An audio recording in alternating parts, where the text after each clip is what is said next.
The San Jose Barracuda win their first playoff series since 2017.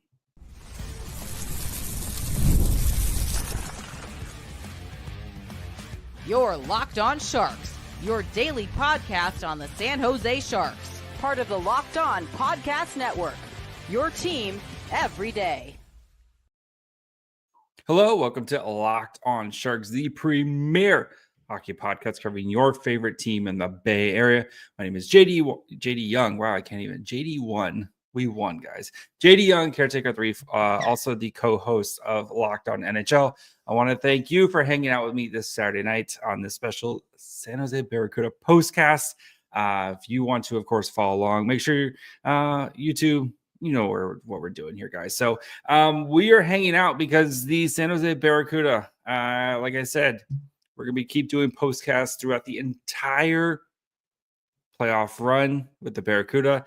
And your San Jose Barracuda have won a playoff series for the first time since 2017.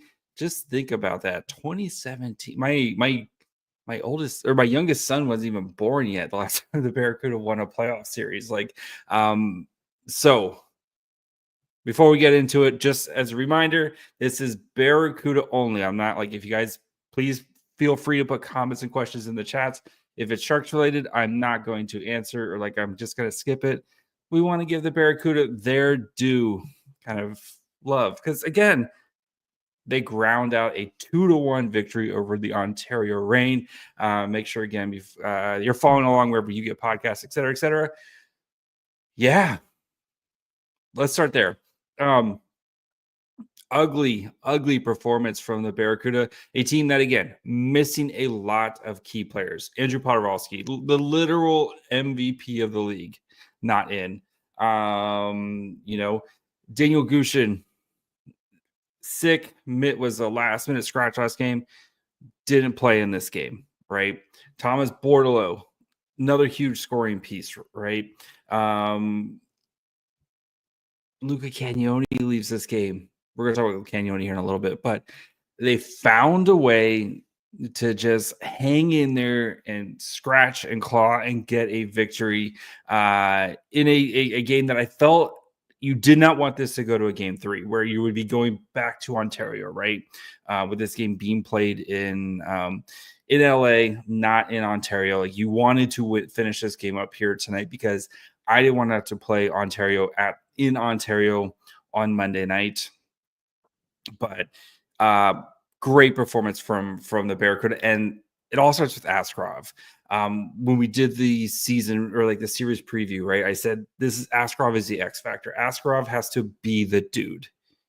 And tonight, you're shorthanded. You knew goals were going to be come at a premium, and he made some big saves. Right, he allowed one goal this entire series. Shutout first game. This game, Chromiak, great goal from Chromiak there. But he made some big saves when the Barracuda's offense couldn't get out of gear and kept them in this game. So this great start for Askarov in this series, right? You had a little bit of apprehension of a guy coming off injury, hasn't played much down the stretch. Dealt with some illness, right? We're hoping, can Askarov go back to being the guy we saw at the beginning of the season when Askarov was in net?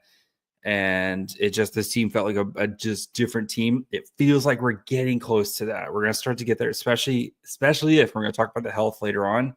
If the Cuda can start getting some healthy players in this, get back some healthy guys here, this team does have the ceiling to make a deep run, and they're probably going to have to play Colorado because I think last time I checked, it's 3-0 Abbotsford right now. You need Tucson to come back and win that game. But yeah, it was just a gutty performance from the Barracuda.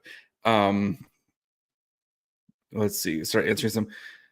Cuda, when the whole team isn't getting poached by the main squad, are still whack. They are when they're just healthy, man. Again, Andrew Poturalski. When Poturalski gets back, when Gushin's back, when Bordelo's back, when Lucas Carlson's back, this is just a different. When Luca Cagnoni isn't knocked out of the game for half a period and then comes back with a bubble. Just an absolute, just this team has the potential to be very, very good. It's usually themselves that are their worst enemy.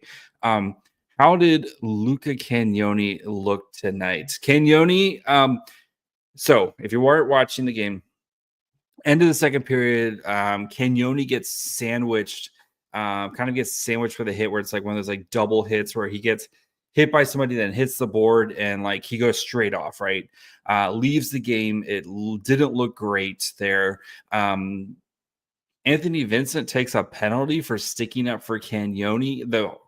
Their officiating tonight was horrendous. We'll put a pin in that. But Cagnoni leaves, doesn't come out for the third period. It feels like, and the Cuda's offense was stuck in the mud in the beginning of the third period. As soon as Cagnoni hits the ice, like the offense just clicks again. Like it just looks like the Barracuda team.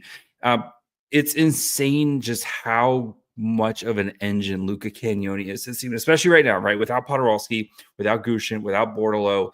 Cagnoni, and if you watch Cagnoni with Portland, Cagnoni was as good as those teams were. Cagnoni was the engine for that team.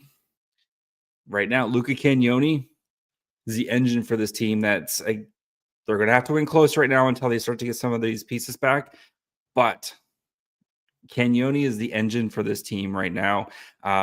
Anytime he's on the ice, he's just a difference maker for this team. Like his ability for the transition, just to create and drive shots and just create offense for a team right now. Again, when you're missing your top two scorers and Podorowski and Gushin, Cagnoni is he was very good tonight. Again, didn't have like the highlight play that we saw for like the highlight plays we saw from game one, but when he was that offense was it was very Sharks. We're going to get stuck in our own zone for a little bit. We're going to get the puck back. We're going to get to the red line. We're going to dump in and we're going to change and we're going to do it all over again. That was basically what the Cuda offense was for the first half of the third period until he came back with the bubble shield on and was able to, again, as soon as he hit the ice, much different offense. So, it's felt very good. And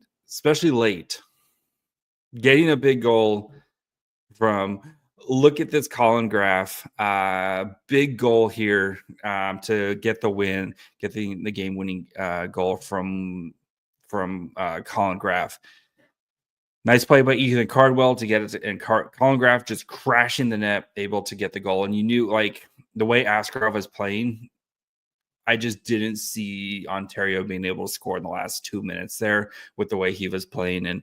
And you just got enough tonight, and you're going to need more. You're definitely going to need more as the Barracuda, assuming that they're playing Colorado, you're going to need more when you play Colorado. But I still, like, if they can get some of these players back, you feel good, at least good about their chances. So Askey's save immediately after they go up 2-1, so clutch. Yeah, Askey made some massive saves tonight. There was that one. There was one where, like, that was a little bit of a highlight one where he gets kind of gets left alone, like the forward gets a little bit left alone, and he sticks out his left pad and just makes a massive save up close. He looks dialed into, like, so far to start the playoffs. Kind of going back to what we talked about at the beginning, but Askarov looks dialed in, and that is what you want to see from him, right? This is the last big test, right? Is how does Askarov play as the stakes get higher and higher in the playoff games, and especially right now when your offense is clicking at like 60%. Like, is that a fair number for the Barracuda right now with their offense and how they looked? I thought he has been absolutely dialed. Other than Cagnoni, it's between Cagnoni and Askarov have been the two best Barracuda players so far for this series. You probably give it the edge to Askarov just because, again, you've let in one goal in 120 minutes, and that one goal was, like, he almost saved, like, he was this close to saving that as well. But yeah, it's very much very solid performance from Askarov. Very nice performance. So some other guys I do want to highlight, and we can, if you guys have questions or whatever you want, just drop them in the chat. Very much more of a free flowing conversation than our normal podcast. But Zach Ostapchuk, I thought easily his best game in San Jose tonight. Last game, I thought he struggled. He made some dumb penalties and stuff.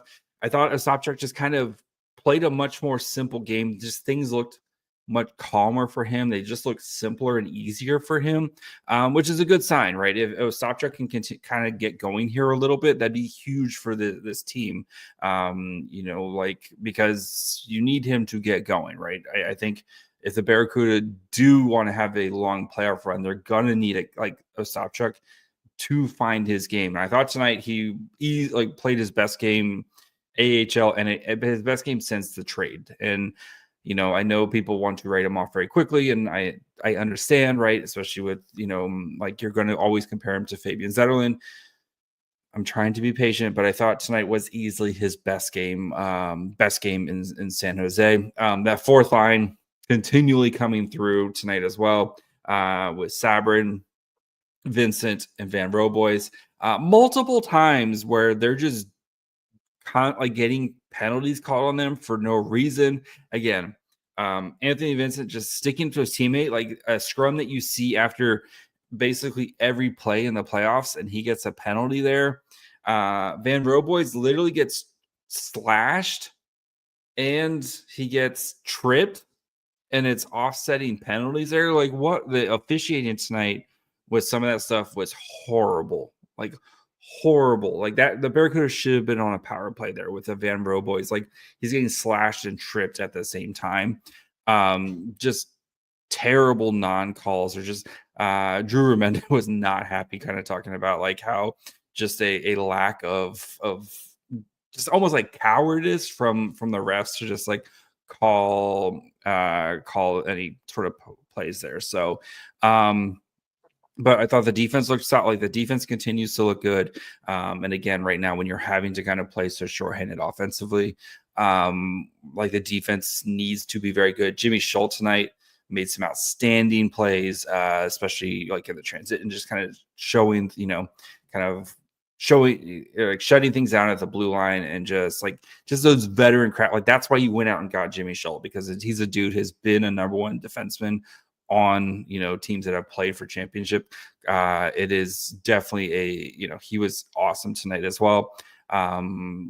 Just a great performance from the Cuda tonight. So all right, let's answer some of your questions here, get back to them.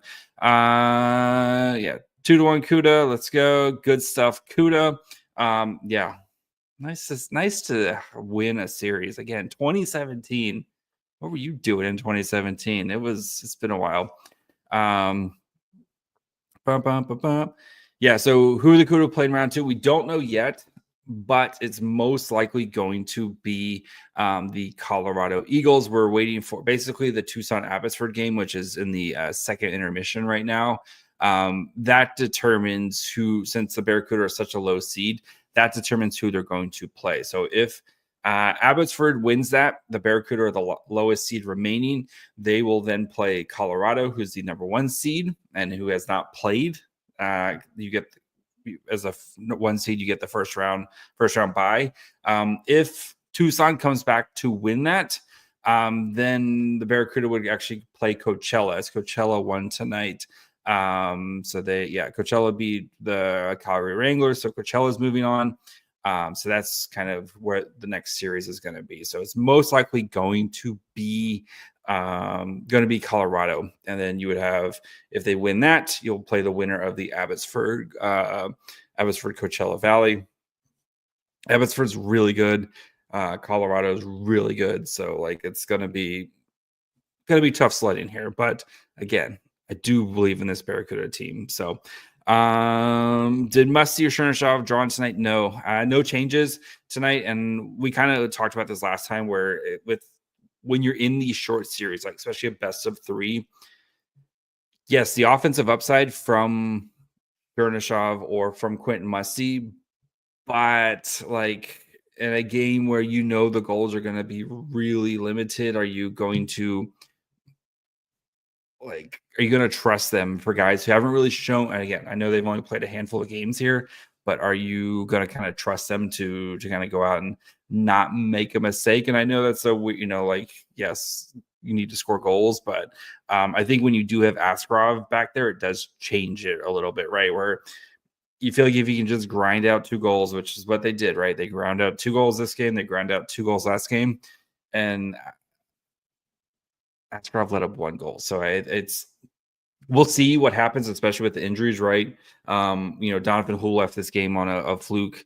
You felt bad for it. Like Jimmy Keen's one-timer just hits him in the side of the head, left the game. I assume he's in concussion protocol. We'll never know, but again, if it walks like a duck, if it talks like a duck, it's probably a concussion. So we assume he's probably a concussion protocol, and we'll see if he's available. The hope is, again, that you're getting back some healthy players between I don't know about Podorowski, but between Gushin and maybe Borlo and Carlson, getting those 3 back would be huge for, just adding more potential goals and scoring for this team. Because you're going to need to score more than 2 goals a game when you play Colorado. That's just how it works, because that team is good. So assuming the Eagles X Factor, the X Factor is the season of 185 goals against the 231. The Askarov playing to a ceiling in the roster, that's you don't really have Askarov half the season. He's such a difference maker. There's not many goalie matchups where you feel like Askarov, in the AHL, where you feel like Askarov is the inferior goalie. You feel like you have the best goalie on the ice no matter what. So with those, but if Askarov, but he changes, I said it way back. He just changes the numbers and changes the math of this team. And you just, you feel like things are much different with Askarov in net, because he just erases mistakes. So, will Andrew Podorowski come back this year? The hope is he comes back. He's still considered week to week. I don't know when this next series will start. Assuming I don't think we will get any sort of confirmation tonight, but or we might get something later tonight after we record, but don't know when when the next series starts. That's the hope, that he is back. He's still kind of considered week to week, so we'll see. We will see. I'm not holding out a lot of hope for the Colorado series, but if it starts to go and it's best of 5, so it is a little bit longer. If they can get through that, then maybe that next series that you can get back. But the hope is that you can get Borlo and Gushin back, and I think getting Gushin back and the way he was playing, especially at the end of the season here, would be huge. So.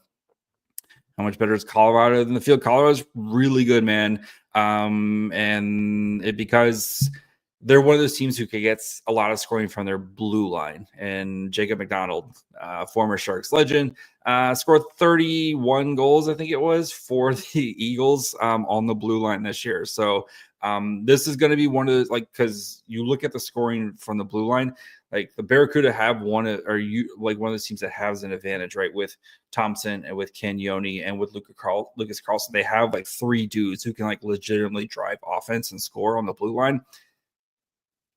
Colorado's got their fair share of guys who can also, and McDonald is a huge difference maker for them. So they're very good. They're a very good team. They're a very deep team. It's pretty safe to say Landeskog won't be coming back. That would be. Could you imagine if Landeskog just he's like, guys, NHL playoffs, scoring the NHL playoffs after 3 years, that's dumb. Let's go play AHL playoff games. That's his next. Good for Landeskog, man. What a story. But no, this team is very good. They're a very, very good team. They have a lot of very good players on their team. So feels good to have some playoff hockey, and we're getting a home game, first home game in Texas Arena. It's gonna be great. I guess I don't know. No, he wouldn't be able to play. So Gabe Landeskog wouldn't be able to play because he wasn't on the roster at the trade deadline. That's kind of the rule. So yes, Gabe Landeskog would not be able to play because he was not on the AHL roster at the trade deadline. But how crazy would that be? Just Landeskog just showing up to play AHL games. Ryan asked, missed the game. How was it? Very much another grinded out type of game. If you're just joining us, grinded out type of game. Cagnoni gets knocked out, comes back like Sting dropping down from the rafters with the bubble, ignites the offense, and then Colin Graf. Look at this, Colin Graf scores with 2 minutes left. Askarov was outstanding as per usual. So yes, not the prettiest hockey, but again, you're missing two of your best players in Podorowski and Gushin. So, but yeah, it was great. We'll take it. A win's a win's a win. So we'll definitely take it. So you guys are asking a bunch of Colorado questions. We will do a Colorado preview. Like I will have a Colorado preview. We'll have our normal 5 days a week Sharks related episodes. I already have the count map. I have my content calendar basically laid out for the month here. So we will have once it's official that the Barracuda are supposed to play the Eagles. Again, it is trending that way unless Tucson can have a miraculous comeback against Abbotsford. It is trending that they'll be playing against the Colorado Eagles. But we will have a full-on like preview episode just like we did before, right? Here's the Colorado Eagles team. Here's like what makes them good. Here's kind of the big keys and matchups and all that fun stuff. So we will do a preview. You'll have your normal 5 days a week. All the Barracuda content stuff is going to be extra content. So yeah, just keep an eye on YouTube. You'll see when all this stuff pops up. If you're not subscribing, please do so now. I'll take a break so you can drink my tiny soda, and you can subscribe, hit the like button, all that fun stuff. So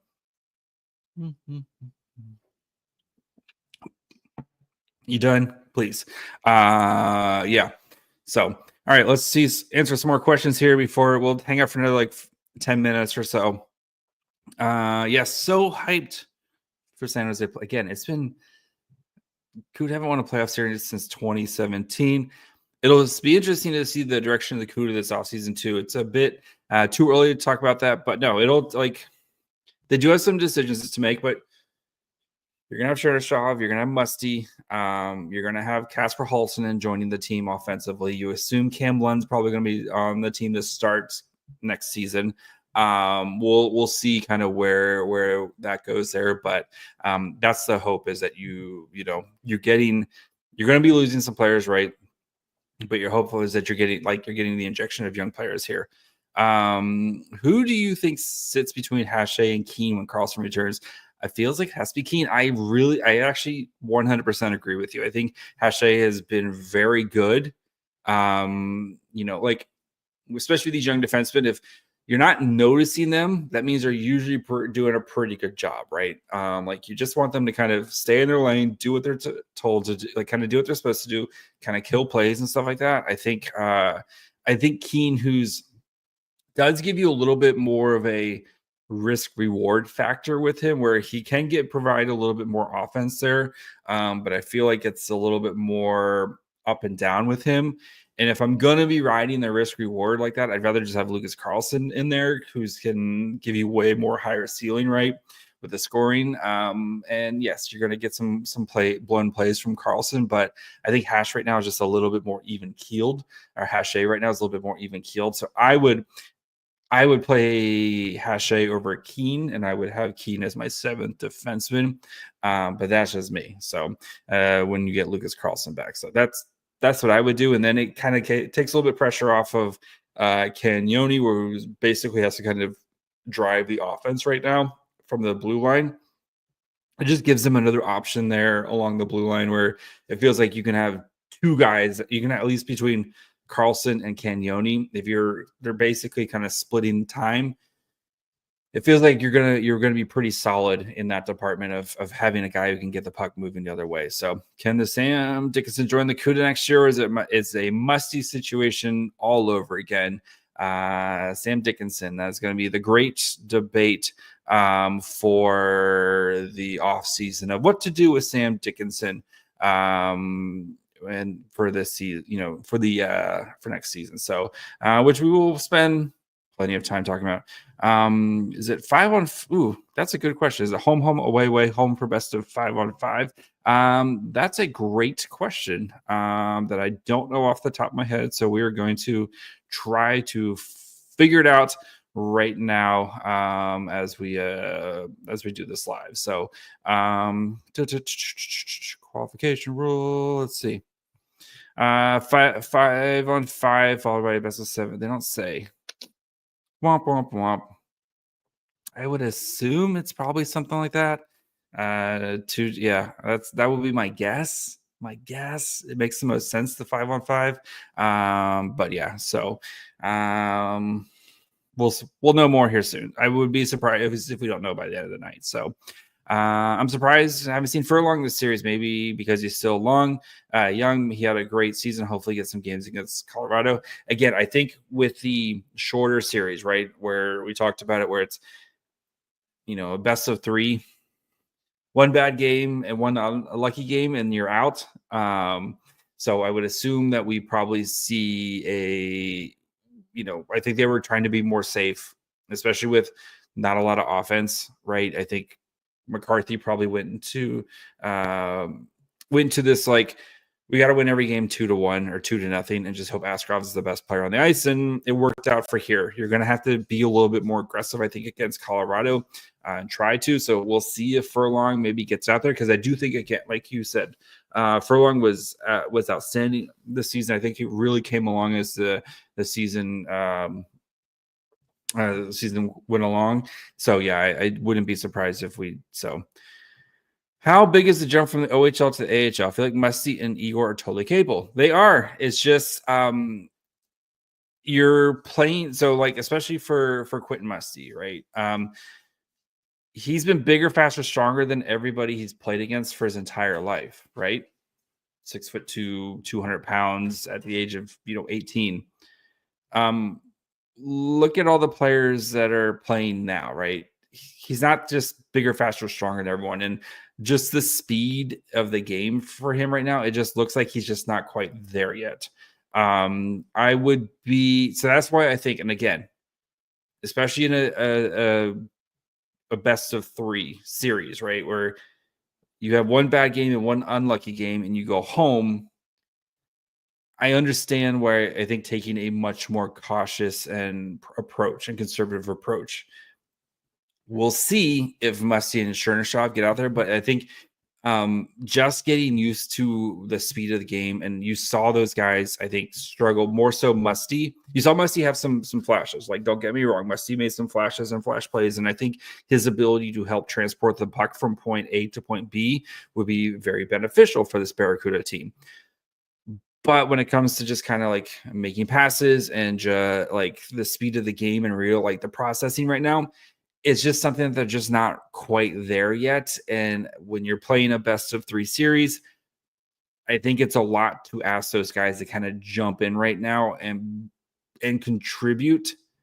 And it's a lot to ask those guys offensively right now in this series. So it's nothing against them. I don't take this as a knock, but I think if you want the Barracuda to make a long playoff run, I think asking them to kind of do stuff, maybe especially with Donovan Hull injured, and maybe if Gushin's not ready or Bordelow's not ready and stuff, and you have a little bit more of a runway, maybe that's a conversation we can have for game 1 of, okay, can we get Musty in here? He's been able to practice for a couple weeks.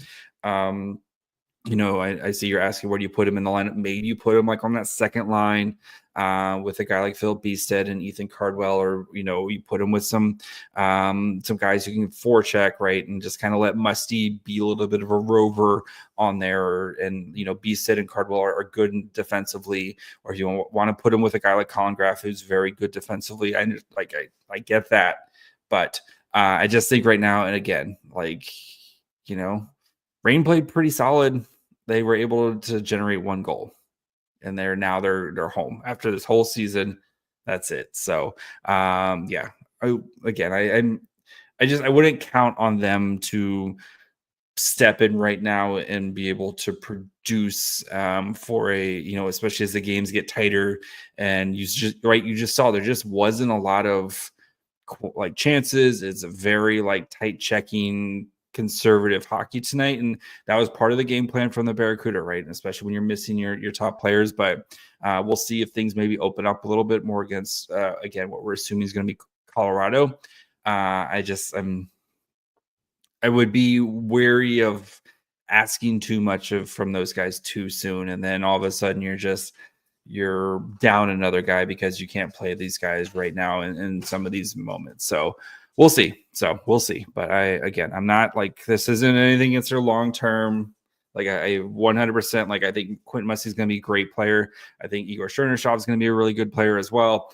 Like you don't want to rush these guys, and I think especially for Quentin Mussey, I think a full season in the AHL, like, it is 100% what he needs. So, like, I know there's people trying to pencil him into the lineup next year, and I'm like, I don't see it right now, man. I just don't see it. And I love Quentin Mussey. I think Quentin Mussey, like I said, I think he's gonna be a great player. I just don't see. I don't think he's ready yet to play NHL games yet, and I want him to play and dominate in the AHL before making that jump. So if that's gonna be it, guys, anybody else have any last minute questions here? Nice win from the Barracuda. You ground out it's nice to see like this team has just different ways to win games, right? If you need to win a game 2-1 because you got the best goalie, they can do that.